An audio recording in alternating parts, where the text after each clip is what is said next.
Okay, so welcome everyone. I'm glad that we are all here, 25 of us. That's a fabulous way to start. So I'm Charlie Donovan. You've seen me a couple of times already in the videos on the platform. I'm really glad to welcome you to this first live session. We will do 4 times throughout the course. We'll kick off today. I'll go through a little bit about the platform and how this works. This platform, Zoom, is something that we use quite frequently for our global MBA. So something that we use quite a lot. We can have up to hundreds of people all together on a platform like this. The one challenge about the platform is that we have to be really disciplined about when people want to speak. We will have an opportunity to kind of after we have a couple of presentations to start, and we will have an opportunity for open Q&A. But it's really important that when people want to ask a question, they put their question first into the group chat. That way we all can see it, and then we can kind of we can call on people in turn to unmute their microphone or unmute their video if they like in order to ask their question, make their comment, whatever it is. So just to repeat, we will have an opportunity for some open questions and answers at the end of the session. But it's really important that you put that question into the chat first, and then I will sort of call on people to make sure that not everybody is speaking at the same time. So for now, particularly if you're worried at all about bandwidth, it's perfectly fine to have your video off. And please do, during the period, keep yourself muted until unless you have a question, and by name I will say to that person, please go ahead and unmute. So the way that this works, part of it is passive in the sense that there'll be some presentations. We will go through that content, and then we will open it up after. But there is also a part which is active, and the chat is the best way for it to be active.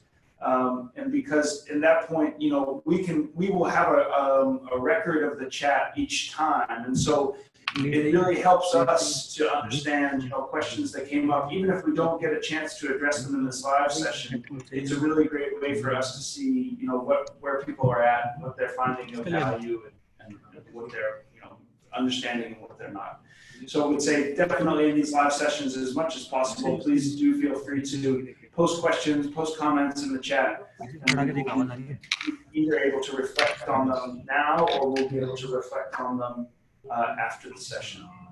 Okay, good. So in terms of the agenda for today, we have a couple of guests, one from WRI and another from Bangalore Airport, who are going to talk to us about generally some of the opportunities and challenges in corporate procurement. So this first session is very much an introductory one. We know that there are a number of different, let's say, levels at which people are operating. Some of the folks who are participants in this program are very advanced in what they've been doing, and some of them are just at the beginning. So we're going to try our best to get in this first session everyone to be on the same page. From there, we will quickly start to go into a lot more depth, and hopefully everyone has been able to see and get through the first module, or at least parts of the first module on the platform.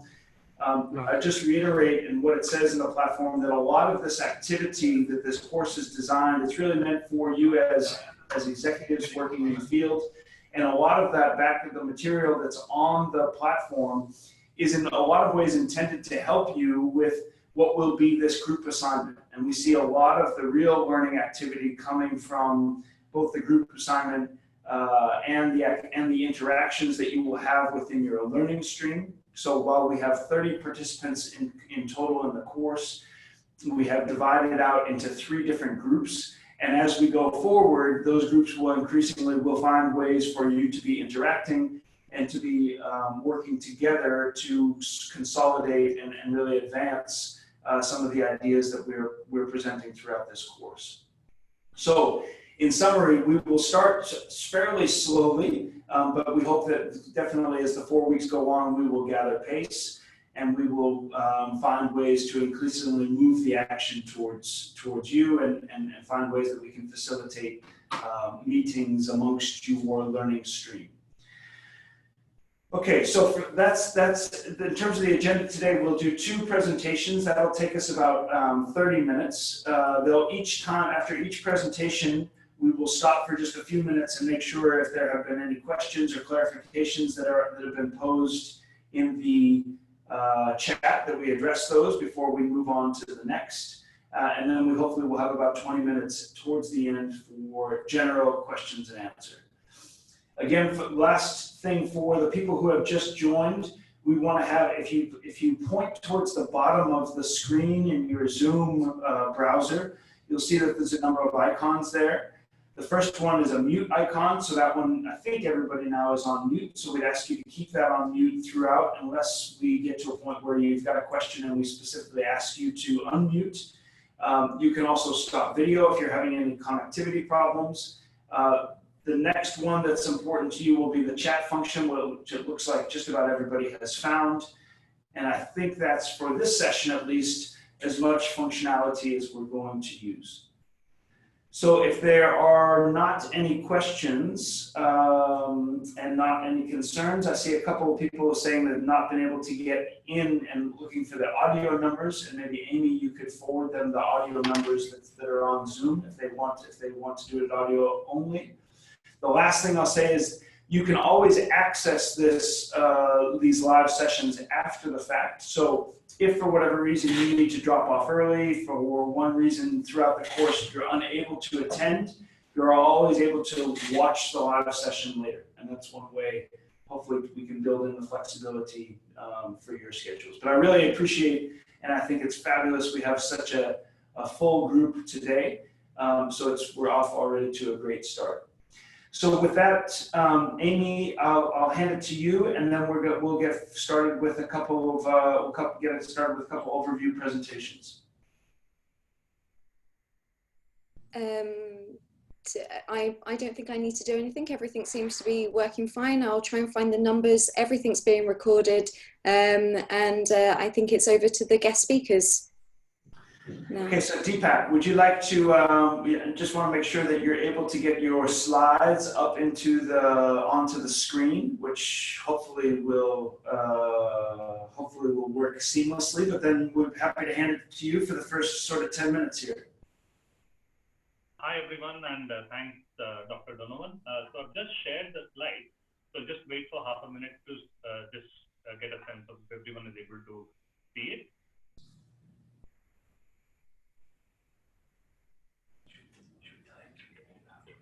And Deepak, maybe we just ask you if you could speak up a bit, because your distance to the microphone means that we're having a little bit of trouble hearing you. Okay. So hi everyone, my name is Deepak. I work in the energy program of the World Resources Institute. For those of you who don't know us, we are a think tank working across multiple areas like climate change, energy, sustainable cities, etc. So the program that I lead in India is called the Green Power Market Development Group, which is a partnership with CII's Green Business Center, which is based out of Hyderabad. So what I will be covering today is to just give you a brief overview of what the GPMDG has been doing over the last 5 years, and what are some of the opportunities and challenges that we see going forward. So if everybody is able to see the slides, can I go ahead and start? Please do, okay. And please yes, yes, it is okay. Please. Yeah, we are able to see. Okay. So, it will be helpful if you can maybe shift to full screen. It will be much better. Okay. Better now? Yes, that's great. Thank you. Okay. Yes. Okay. So thanks everyone first up for joining this online session. So as I was mentioning, that I lead the Green Power Market Development Group in India, and this was started in 2013, modeled on a similar version which we started in the US in 2000. And the way this works is we set up different state chapters along with CII and Each of these chapters comprise of local industry champions, the local IPP players, and there are basically three types of. The idea behind this was that the C&I segment, as well as the different IPPs and other suppliers, they needed a common voice to approach the policy makers. So we had solar alliances, we had wind association. So this was a more holistic attempt to get together buyers and sellers so that we could approach policymakers, regulators to gain more traction. So the type of work that we do is, as I mentioned, we set up these state chapters. So for now, we have these active in Karnataka, Tamil Nadu, Maharashtra, Telangana, and the NCR region, which is the most recent one we launched in July. And we try to ensure that each of these working committees meet every quarter to deliberate what has happened on the policy side and see if there are suggestions which can be taken to the policy makers. We try to do some on-ground research to substantiate those claims and asks from the regulators. But we also provide transaction support for iconic companies, and in particular, if that helps to demonstrate a particular new policy or some new technique. For instance, just to take, since I am with Mr. Lakshminarayanan at the Bangalore airport office, I would like to take their example as a case of a company which went in for solar procurement as soon as the KERC's new policy at that time had come out, which made it easier to get into third-party contracts for solar energy. Similarly, with the case of Coca-Cola, these asks are also case by case. So in the case of the Bangalore airport, it was a full-fledged assessment of bids that we received to an RFP and creating the evaluation matrix, helping with the negotiation. Whereas, for instance, with Coca-Cola, it was more about demonstrating what is the difference between the OPEX model and the CAPEX model, which would make more sense for them. What we also have the flexibility to do is to try out new business models. So, for instance, the second point, which you see, is called collaborative solar procurement, where we got together about 5 or 6 companies in Bangalore sometime back in 2014 and tried to do a joint rooftop solar bid. Based on the lessons from this, we have started looking at industrial parks, and we are working with quite a few, Mahindra World City being the most prominent one of those. And the third element is about policy advocacy, wherein we, for instance, supported the industry representation with the Karnataka regulators hearing when the time the new solar policy came in. So just a snapshot of some of the members. This is not representative of the full universe. So just to brief you a little more in detail about the collaborative solar procurement project, as you can see, there were buyers of various sizes, and these were located in different parts of Bangalore. So we tried to create a single bundle so that we get the economies of scale and thereby cheaper pricing, and put it out to a bid and requested people to either apply, submit their bids either as a PPA operator or through a direct one-time CAPEX model. So that was something, and I'm sure a lot of you would be familiar with this, but if there are doubts, I'm happy to clarify these later on. But in the interest of time, I'll just also touch upon some of the industrial parks that we are working with. One is the Naroda Industrial Estate in Ahmedabad, where we are working along with GCPC. We are also working with Mahindra World City, Chennai. It's been a long-term association with them. And given the policy uncertainty and the rapidly changing regulations, particularly in Tamil Nadu, we still are yet to hit that sweet spot which we had set out to do initially, but we are still working along with them. At the national level, what we also do is to try and present the GPMDG's voice to the policymakers, particularly to give 2 examples: amendments to the Electricity Act, the group captive rules amendment that came in. What we make sure is that even if this group is not involved in framing that policy, when it is out, we try to present the perspective of the C&I customers as far as renewable energy is concerned, and try and convince the policymakers that way. So again, just to touch upon what we did in Karnataka, Then in Tamil Nadu, that was the second chapter which we did, and the third chapter was in Maharashtra, and we have just started working with the C&I buyers to submit a set of policy recommendations to the state government. We have also started to engage with the utility to try and see if there are schemes which we can implement, which will be beneficial to both the utility and the company. Telangana was another chapter where we have started. We need to take some steps to develop some more work, and the most recent chapter was in NCR in July.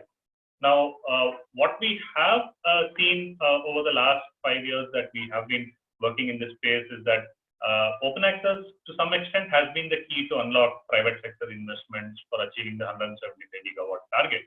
Even in Karnataka, just to go back to the time when the KERC set out that landmark policy, the solar capacity in Karnataka was pretty minuscule, but after that has come in, there has been substantial capacity addition as far as solar for third-party open access is concerned. So policies like that can help in the growth of renewable energy capacity, but we do recognize that there is still a long way to go, and if challenges were not enough, what we have also seen now is that with the utility losing out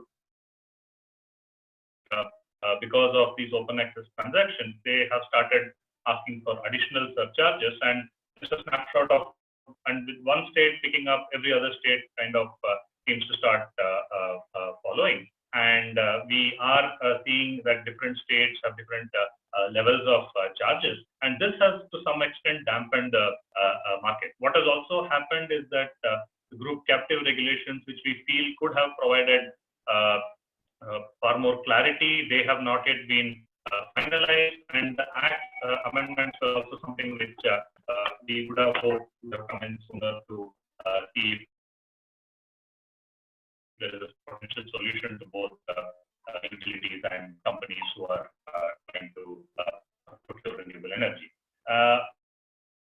On an state-by-state basis, we have started to try and collate all this knowledge in a portal, which was also launched in July. So right now we have information for about 3 or 4 of the states that we are working in, and what we want this portal to be is sort of living database where the latest policies, the latest landed cost calculators are available, and information from your perspective as a C&I buyer, so that when it becomes easier for you to convince your management. So do visit this, and please let us know if there is any addition you would like on this. So to conclude, I'll just say that the market is challenging right now. There are a few headwinds. And from our perspective, it is important that we also take the utility along, because with that major player feeling aggrieved, and given that they also have some social obligations to meet to other categories of consumers, we all need to work together to find some solution which is win-win to both the C&I customers as well as to the utility. So with this, I'll conclude my presentation. So, and if there are any questions, I'm happy to try and answer them. Great, that's really super. Thank you for that. So if there are any quick clarifications that people would like to pose into the chat, I'll just say from our point of view, we asked WRI to be involved in this forum because there is a wealth of experience, particularly in the US, where the Green Market Power Development Group was initiated. And as you saw some of the graphs that we put on to the first module, there's been a huge increase now in corporate procurement in the US. That didn't happen overnight. That was actually, a result of a lot of hard work by a number of organizations, WRI included, in order to look at the policy barriers and regulatory barriers to procurement and creating a more liquid market. So I think that this experience, which is still fairly nascent in India, but has the potential, obviously, to grow, particularly as the economics of solar and wind have become more and more compelling. So appreciate that, Deepak, the overview. There's a question here that says, open access attractive policies are a good thing. All of us are gung-ho and we invest in Karnataka.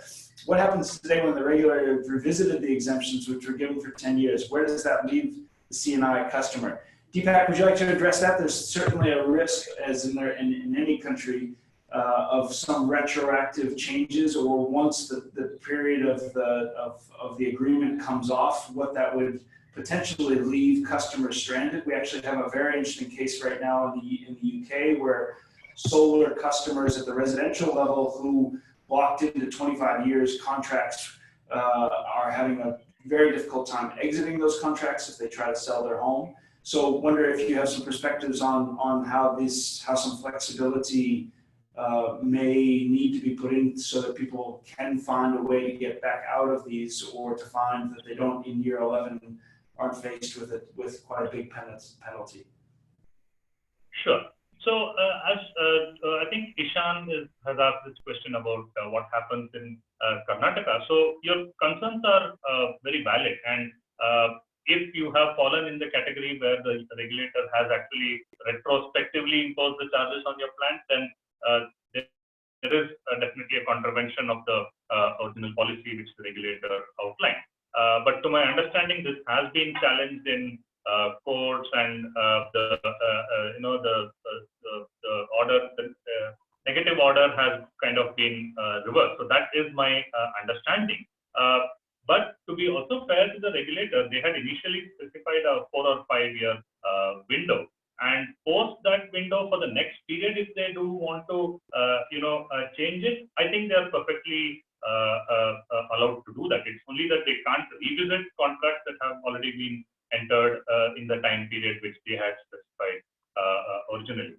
So I think that is one of the fundamental things which regulators and policymakers need to understand in India, that if you have framed a policy with a 5 or 6 year window, and you need to honor those commitments. You might want to change them after that period, taking into account more ground realities, but you can't revisit things which have already happened and try to punitively punish people. That's great. Thank you very much.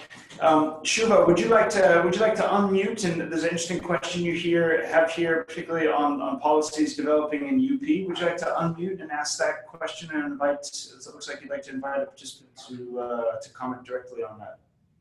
Am I heard? Yeah, we can hear you perfectly.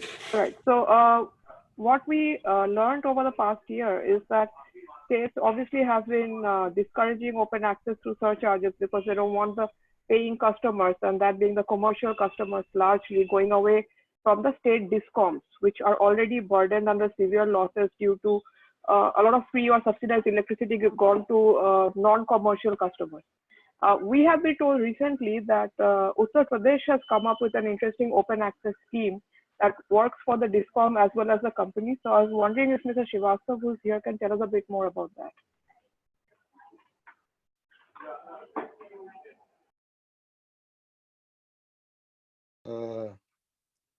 Exactly what type of policy you are referring to? I'm actually not clear. So when we have approached these forums with corporates, and we were saying that open access is not an option, it's not a viable option anymore for corporates to buy power with the surcharge, we have been told that states are now reworking their open access approach and trying to keep it as a viable option for corporate RE procurement. And we were given the example of Uttar Pradesh being one such state that's moving in that direction. So I'm actually asking for that information because I don't know what has been done by the state. Actually, the discussions are on there because RPO fulfillment is a major issue, and not only with the corporate but the DISCOMs also. So whenever the corporates or companies are going for open access, there are certain issues regarding the charges as well as the facilities through the transmission and grid. So all these issues are being considered at the commission level now, but no such decision has been made yet. That is in process, but we are still in the process. If I may add here, what has happened is the state has proposed several benefits in the policy. While the regulator has recently invited comments by way of its CRE regulations paper, draft concept paper. So I believe everyone is giving their comments on that concept paper, post which once the regulation gets finalized, the benefits given in the policy may get translated into the regulations. Yeah. The comments are being received by the commission and being scrutinized. Once the comparison is made by the commission, then we will prepare a draft and that will be put for the public, and finally that decision will be taken. But as on date, the process is on. Hello. Thank you. Thank you very much. So let me just say on a response to a couple of other questions in the chat here. So there's a really interesting point here. Is there a possibility of develop a model with the involvement of DISCOM so there's a win-win situation for all? And I would say that is the goal, the overarching goal of this entire activity. So I wish that there was probably a short answer to that, but I think that in a large way that question really frames the entire activity of what we're trying to accomplish. Charles, if I could just attempt an answer to Shreya's question about involving the DISCOMs. We have seen that happen in the US. So, for instance, WRI is working there along with some of the utilities to develop models where companies can procure renewable energy from private developers, with the Utility Act coming in and providing like a separate tariff category. Of course, there is a lot of difference given that subsidy structure there is totally different from what it is here. So we at WRI are in the process of drafting a research paper which compares these models, and we will be putting it out and would request all your comments on the feasibility of such a model. And if you all feel that it could work, we can try and approach the ministries and the regulators and try to implement them. So there's lots of good questions there. I think though for now let's move on, because I think we have a guest who can share with us a lot of the issues of how this has worked in practice, at least in Karnataka. So from your side, we'd be very interested to hear your comments about what you have heard and the experiences you've had in pursuing this. And just before that, would people mind muting their mics again just whilst the presentation goes on? If all participants could mute their mics, that would be really appreciated. Gentlemen, can I start? Yes, please start. My Indian colleagues, and then good morning to others. I'm Lakshmi Narayan. I represent Bangalore International Airport as the engineering. Vinay, sorry, would you mind muting your mic? Hello everyone. See, this is Lakshmi Narayan from Bangalore International Airport. Background noise.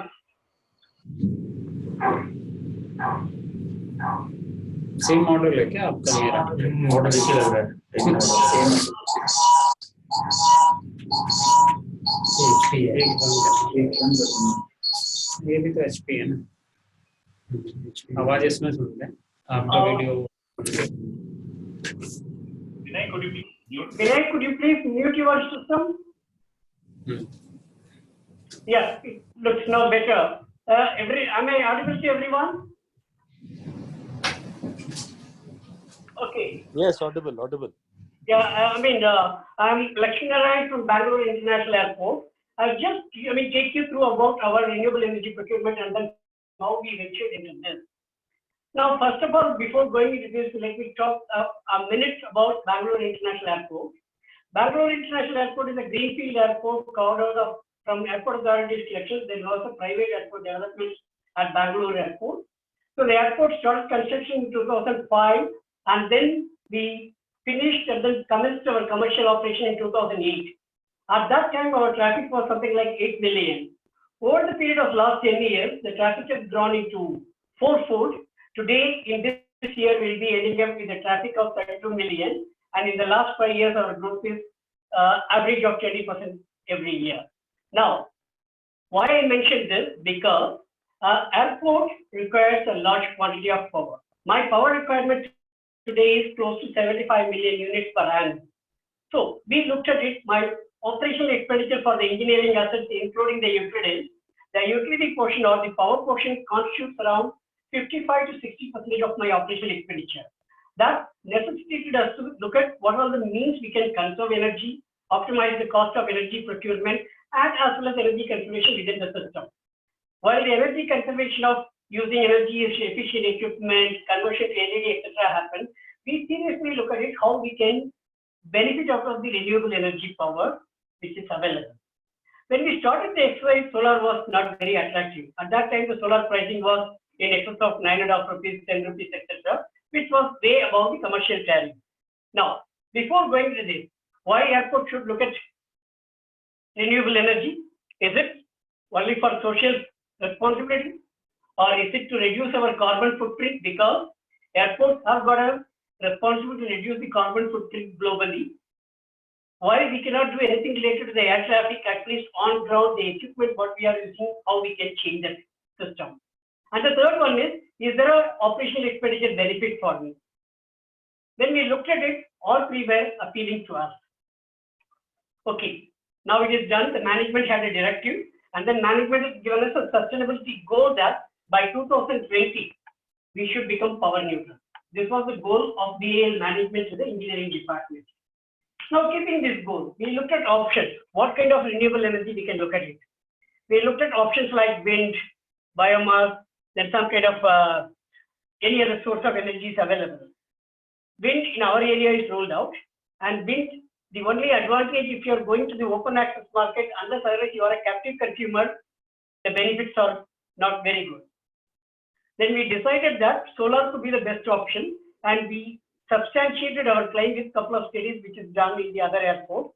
In fact, Delhi airport also has got a airside solar. So once we decided that solar should be the way out for our renewable energy power, we looked at it where and all it is possible for us to do that. So we started the exercise with some 500 kilowatt rooftop solar under MNRE scheme. Parallelly, we worked on 3 different models that one, to create a car park for the staff with solar. Then there was a area in which we cannot have construction as part of the airside. So there we can develop solar. And then the third route is open access. So we decided let us go for in the first attempt all 3. Keeping that in mind, when we went for tender, we framed the specification, etc.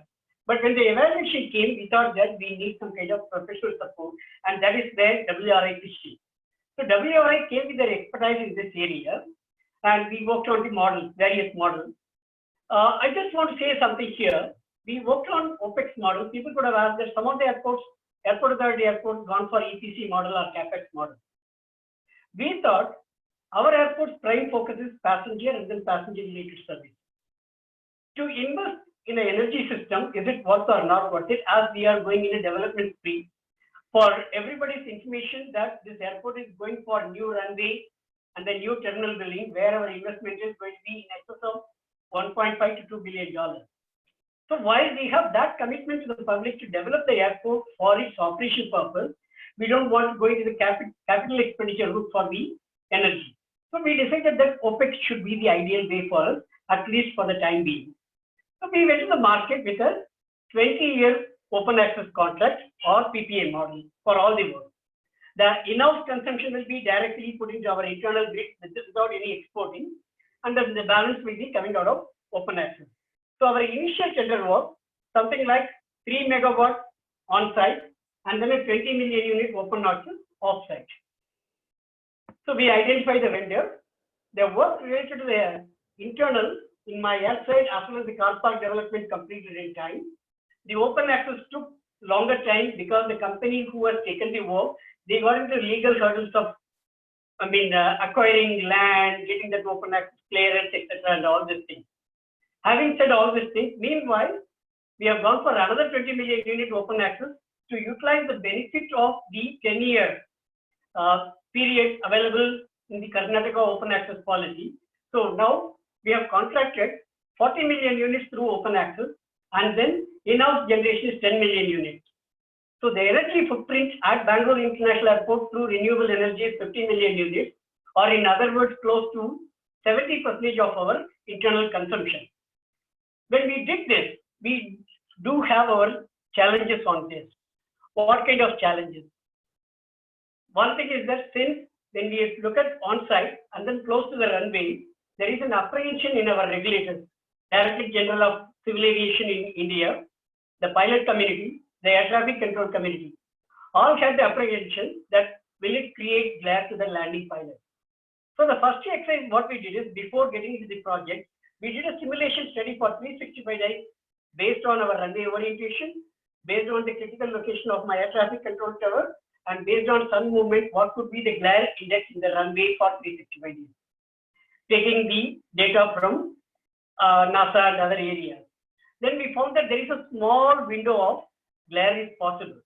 But we substantiated that the solar material which is used for the PV is not going to generate much of a glare, and the glare is slightly above the black surface or the paved surface which is in the runway. If you have a water body next to the airport, that will reflect more reflection than the solar panels which is going to be on site. That was proven by technology as well as by our glare study. So the regulator cleared it. Next one comes that what will be the safety requirement if the aircraft overruns the surface and then goes near the solar field. So we have taken clearances which the aircraft's chances of reaching that particular place is remote. So we selected such a site. So these all are one set of challenges. Now the second set of challenges, when we are looking at the rooftop, airport is dynamic and then it's a continuously developing model. Globally, you can see that there are terminals coming up. Sometimes the terminal gets abandoned and then getting dismantled and then rebuilt. So do I have a bandwidth to tell to the world that I'm committing my roof for 20 odd years? Because when I'm going for a power purchase agreement, if it is a EPC model, if it is a CapEx model, the liberty is with me, the risk is with me that I am buying the solar panel. If I have to relocate it, the loss is mine. Whereas when I go for open access and then say that I got a roof available, you come and install the solar system. He looks for a guarantee that 20 years I need the roof to make money. Based on that only my tariff is there. So we introduced a system. In case Bangalore International Airport wants to have a modification, say X number of years, after 7 years or after 8 years or 10 years, what would be your price to give it back to Bangalore International Airport so that the risk is not yours, it is mine? So we have taken into consideration in our OPEX model, while it is a PPA agreement, BAL had the option that after 5 years, from 5th year onwards till 20th year, each year, if the plant has to be bought back by BAL, what would be the price? So we safeguarded the interest of BAL as well as the interest of the individual power producers. That was the challenge. But the biggest challenge what we have is today, uncertainty with the regulatory. Deepak was explaining about the open access policy in Karnataka government, that projects which is installed from 2018 will not have any billing and banking charges for the next 10 years. But the distribution companies are not going to like it because I'm one of the big cash cow for them, where we pay in advance and then using 75 million units with demand, etc. So they came with this that they are losing a bigger customer. They came that no, it is not possible. So we had the challenge and then we are still in the discussion. Currently, just to conclude, my energy footprint is 50 million units. Any questions, welcome.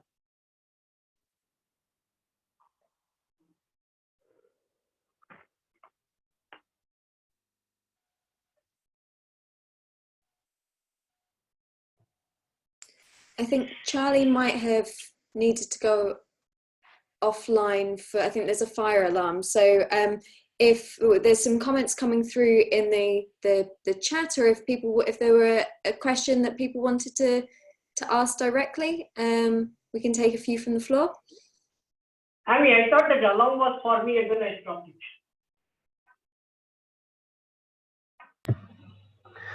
Yeah, Mr. Lakshman, I am Jitendra Nalwaya. I am from DISCOM in Delhi.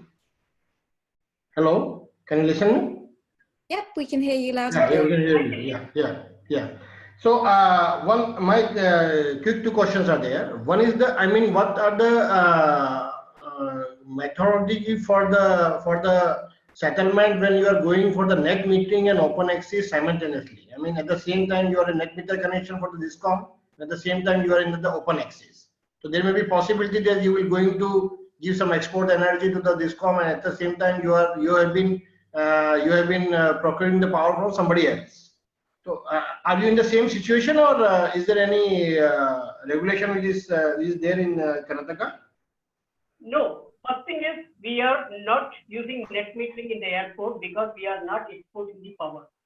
The power which is generated at the site is used then and there, and then there is no export. We have calculated what is going to be the on-site footprint, which will not be exported at any point of time. The open access, I get it during the normal hours as well as the off-peak hours, because the 40 million units I cannot consume when it is generated. Probably I use 30 million units. The balance is going into the banking mode, and then I use it in the night.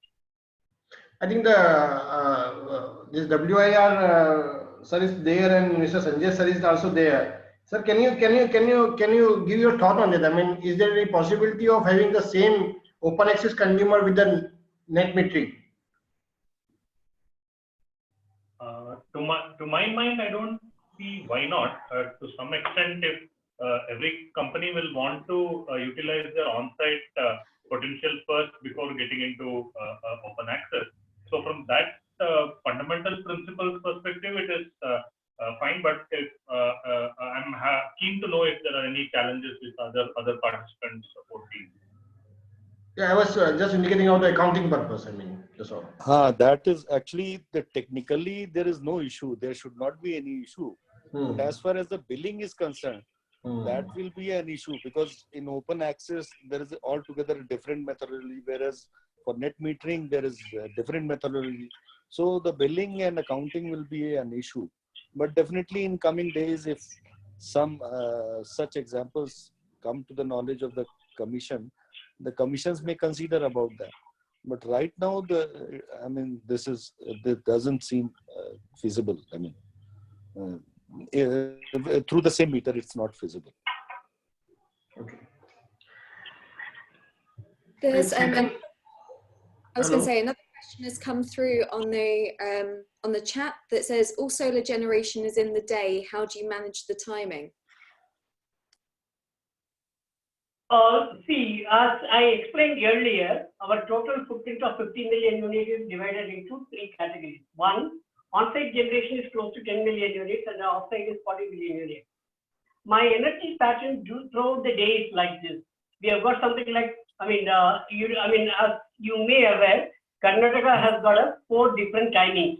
Morning 6 to 10 is considered as peak. Evening 6 to 10 is considered as a peak time. Between daytime 10 to 6 is considered as normal hours, and night 10 to 6 is considered as non-peak hours. My solar energy generation on-site happens between morning 6 to evening 6. My off-site also happens between morning 6 to evening 6. So how we have regulated is the on-site solar generation is consumed as it gets generated. The off-site solar, through whoever is our open access provider, with them, we know that what kind of generation we are getting it throughout the day. Based on that, we get an understanding that in the month, during my morning peak hours 6 to 10, certain amount of energy will be billed to Bangalore International Airport. Again, 10 to 6, there will be certain amount of energy will be billed. The balanced quantity of energy will not be given between evening 6 to 10, and it will be shifted to night 10 o'clock slot. And that's how we are managing the footprint. Any other questions from the floor? Would anyone like to ask a question directly?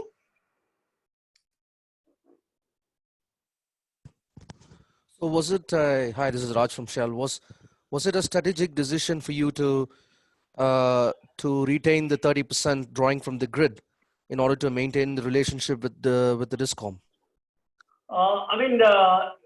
It is not like this, because when we started the footprint, our aim, as I mentioned earlier, to become 100% power neutral by 2020. So this is a step-by-step approach.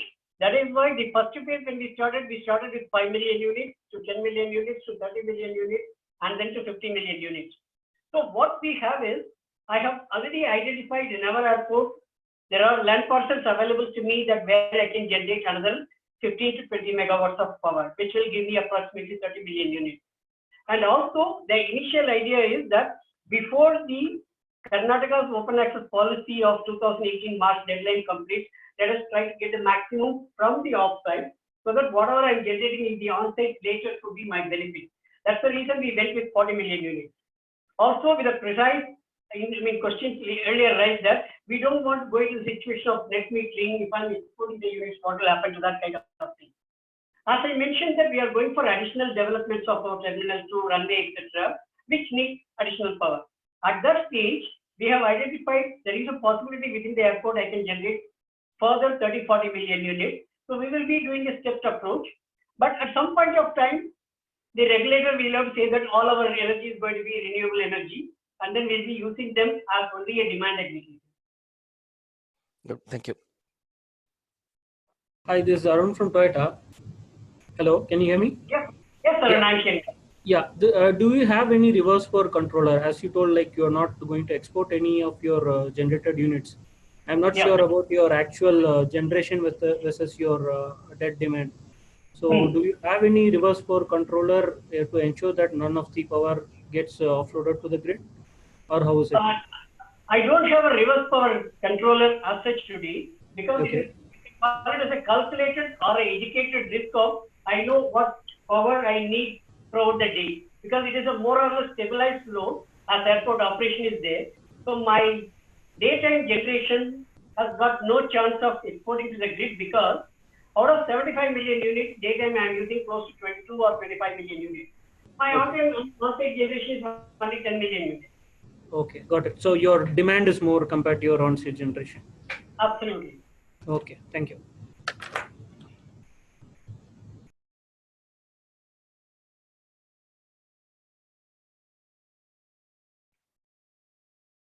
Any other questions?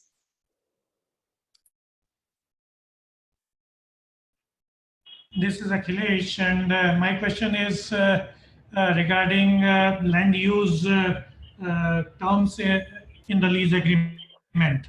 Is there any conflict in the land use terms because the land must have been given by the government to the airport for a specific purpose, whereas now it is being used to generate electricity. Any additional cost associated with this change in land use or any additional lease rent you need to pay? Good question. And this is the topic which delayed us in finalizing this case for more than 3 months. Okay, but when we have gone through the agreement very carefully, the agreement with Government of India and Government of Karnataka with the private airport consortium, when we have looked at the agreement, this has got a clause for power generation for own use is accepted in that. So the land use pattern has not changed. And also what we have done is that there is nothing like a specific land which is used for the power production, which could be used for any other purpose. We have identified a land parcel which is by the side of the runway, which could not be used for any other purpose and has to be left as blank as possible because of the height restrictions related to the operation. So the area where we are doing the solar panels 150 meters away from the central line, where we are allowed for every 7 meters only a 1 meter height rise is available. We started our solar plant 21 meters away from that particular point so that I get a 3 meter height.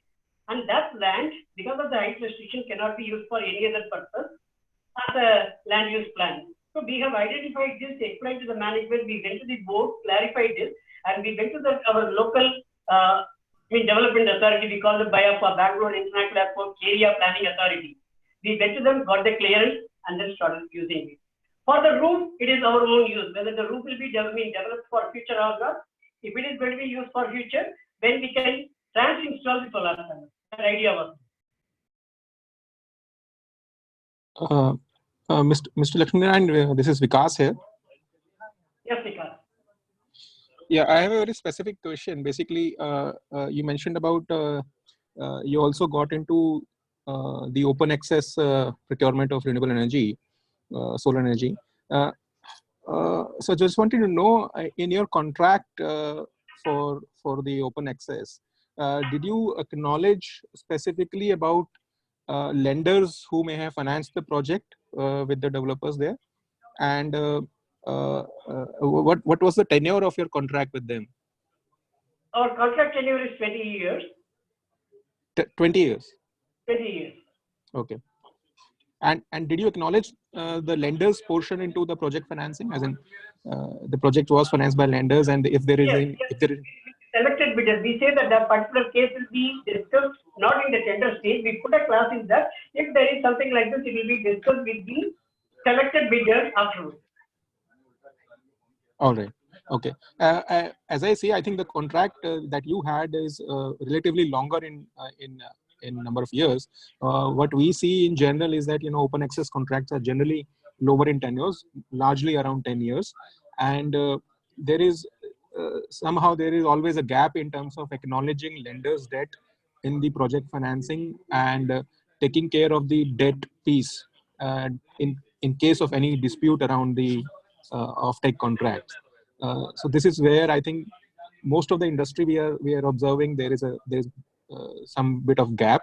I think your contractual arrangement can be a good a viewpoint, or can be a good brief to everyone.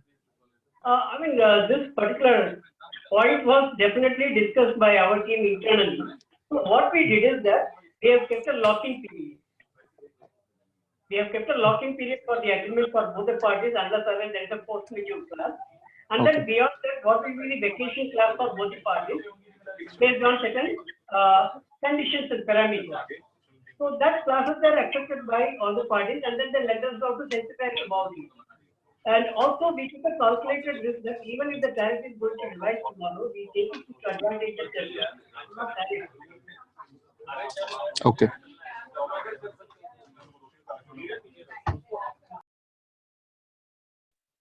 Looks like somebody is selling solar energy.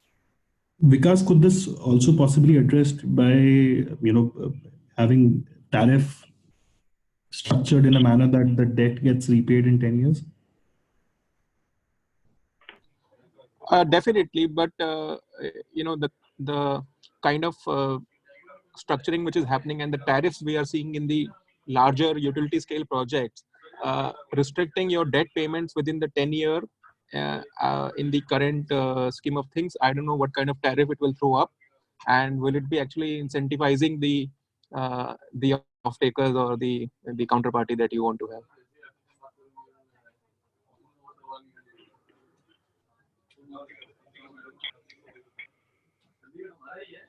Great. There was another question that came up from Gaurav a little while ago. If you're still around, if you wanted to ask your question directly. Yeah, this is Gaurav.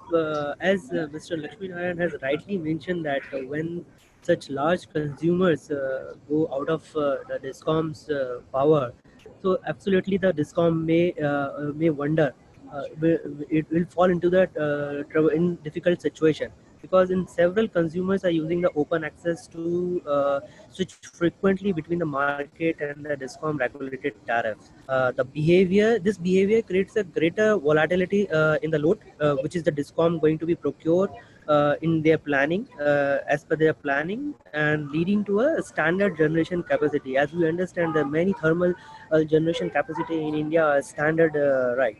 Such a behavior by a large number of consumers is likely to harden the resistance of the open access power by the DISCOMs. We understand that some years back, Maharashtra DISCOMs are straightly, when you go for ask them for the open access approval, they straightly said that no, we are not going to give you the open access approval. So it is a very challenging situation for all of us, right? So how any a brief idea on how we deal such kind of situation?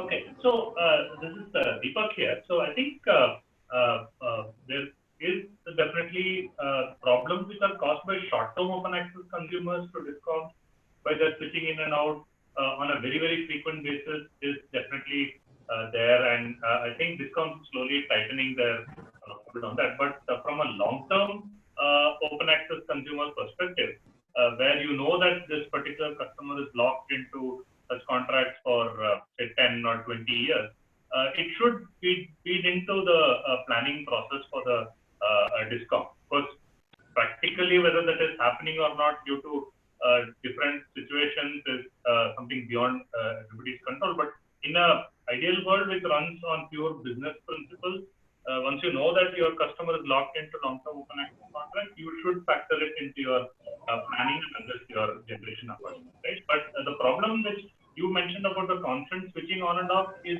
definitely a short-term open access consumers who are just gaming the system, and that is putting a lot of stress on the discount. That is fully acknowledged. Absolutely. So I would love to continue the conversation, but we have to respect everyone's time to get back to their day. So let me just say thank you very much to the folks that have presented. Thank you very much to those that have asked the questions. I'll just say a couple of things in closing in terms of what we would ask you to do next. So what we would ask you to do next, we will pull together the group chat that's for this session, and we will post it into the learning platform so that people can see both the questions and the answers that were posed there. We'll also ask everyone to look in on the platform at the main menu. There is the entire structure of the course. So Module 0, Module 1, and Module 2 are there now. There's also a section that says assignment. And in that area, assignment, will come up just the learning stream that you've been assigned to. So we've broken the group of 30 into 3 groups of 10, and would ask that everyone look into that piece of assignment and register at least a hello, but if even better, to begin a dialogue with your small group of 10. This will help us start to, increasingly what we want to do is to break out the discussions and the content. We don't want to repeat that at the group of 30, and we want to start to work towards more detail and more fine-tuned issues within the groups of 10. So as a starting point, it would be great if you could get on that portion of the site and at least make a first message into the group, the chat, which is just your team of 10. And that team of 10 will then be, you'll carry through with that group all the way through to the completion of the assignment. The last thing I'll say is that we're going to set up a LinkedIn group for the for this cohort. That will be for the large group of 30. But again, this will be a way that we will, you can post news, you can post analysis. Basically, we can begin to get all of us onto a common level of understanding about the major issues. And then hopefully from there, we go towards the more specific issues that will relate to a specific company assignment that we have given you. So please look out for that. And if you're on LinkedIn, please join that. It's a great way to have kind of the most up-to-date information.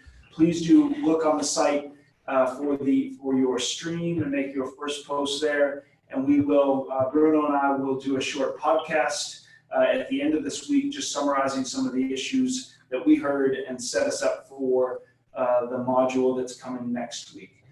Finally, for those of you who haven't had a chance to look at the material, whether it's the case studies or the readings, would really be great if you could try to catch up and stay on plan.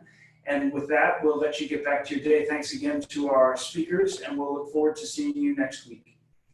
Thank you. Thank you. Thank you.